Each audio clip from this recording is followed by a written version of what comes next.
Hi, I want to welcome you to MattWorstell.com and Faith Christian Church in Quincy, Illinois. We're starting a new thing on our blog today. We're pretty excited about it. Basically, we want to give just a brief summary of what we talked about the last week at church. One is a benefit to our members who were here. Just as a reminder of what it is as a church we are trying to work on this week to impact our world for Jesus. But also for those that weren't able to make it or don't attend our church, just to give you an idea of what it is that we talk about, what it is that we are, who we are, what we're trying to accomplish. And so hopefully this is a blessing to you. And like I said, we're really excited about it. Last week we started a little series, just basically what it is that we are as a church, what Jesus expects of us as a church, what he called us to be as a church.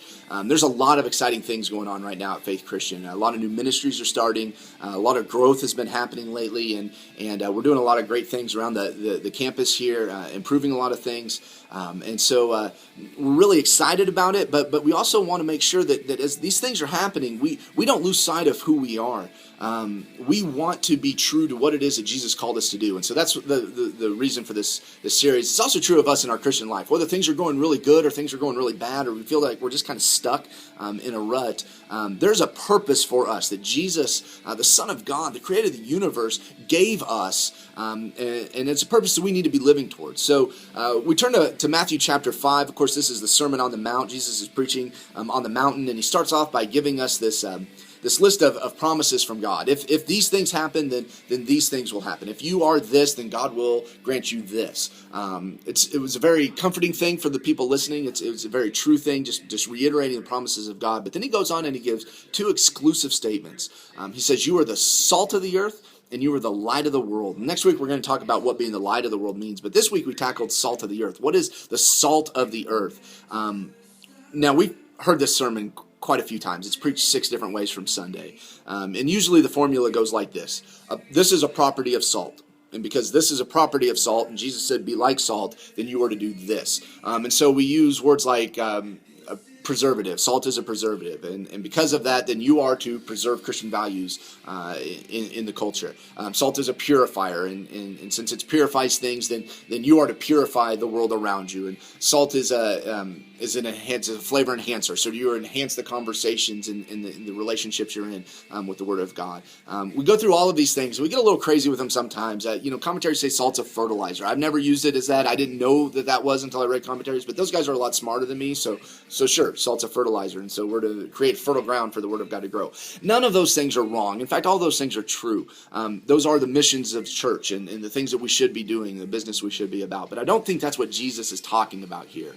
That does show that there is a certain beauty to the Word of God. It is a living Word of God, meaning that the application, we can apply it a lot of different ways. And that's how we can take one passage and have 6 different applications for it. That doesn't mean that it's completely subject to interpretation. It doesn't mean that it changes. It just means that it's true. The way I read the Word of God now, and you know this as well, is different than I read it 10 years ago. I apply things differently to my life.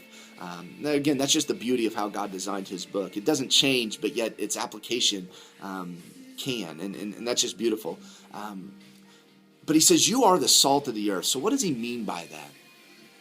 On the basic level, I think what Jesus is saying and what people understood him to say is that salt has to change to be of benefit. Salt doesn't exist for itself. I remember when I was young, I was taking salt to the grill for my father, and the only salt I could find was in the big Morton tube, with the metal pour spout on it. And I was walking out to the grill with that, and I was thinking, man, I love salt, and I've got a lot of salt. So I opened up that metal pour tube, and I poured it into my mouth. I took a big old swallow, and I spit it out, and I gagged, and my stomach was upset. It made me sick because I had just ingested way too much of it. But salt by itself wasn't any good. I loved it on my hamburgers. I loved it on basically everything else I ate, but by itself, it wasn't good. It needed to be combined with something. Just this last week, my daughter had a sore throat, and so we took salt.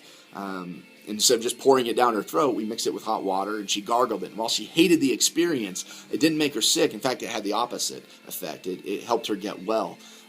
That's what salt does. So in a very real way, when salt combines with something else, it dies to itself.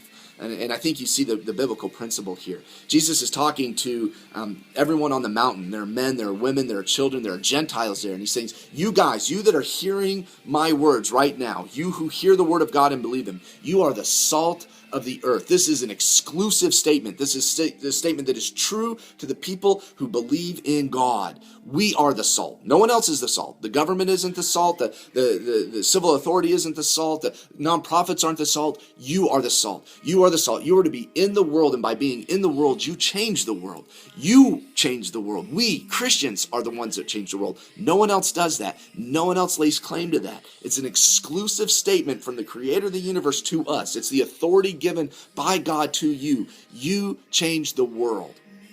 Now, this comes with a warning. That's what you are. He doesn't say become like salt or emulate salt. He says you are the salt. You're already it. So we as Christians, if we are not living the word of God, if we're not in the world, if we're not being a part of the world, we're not changing the world, not combining with the world and changing it so that it can be better than what it currently is, then we're of no value. He says once salt loses its saltiness, it can't be made salty again. Once you've lost your witness, there's nothing left for you except to be thrown out and trampled underfoot. That's a harsh thing. That's a hard thing as a Christian to get their mind around, that if I'm not doing what it is that I am the salt, then I'm worthless. I'm of no benefit. Maybe that changes the way we interact with people. Maybe when we're in our workplace this week, or we're in school, or we're doing our shopping or whatever, we're interacting with family and friends. Maybe it changes the way we interact with them. If you believe that you are the salt, you are the change agent, you are the one with the authority given by God to impact the world, to change the world. It is you. It is no one else, no other religion, no other philosophy. No one else can lay that claim except you. It's exclusively yours. It will not happen if you don't do it, if I don't do it. If we as a church are not the salt of the earth, if we are not doing what we're supposed to be doing, then we are worthless. Wow. How much better do things taste with salt on them, though?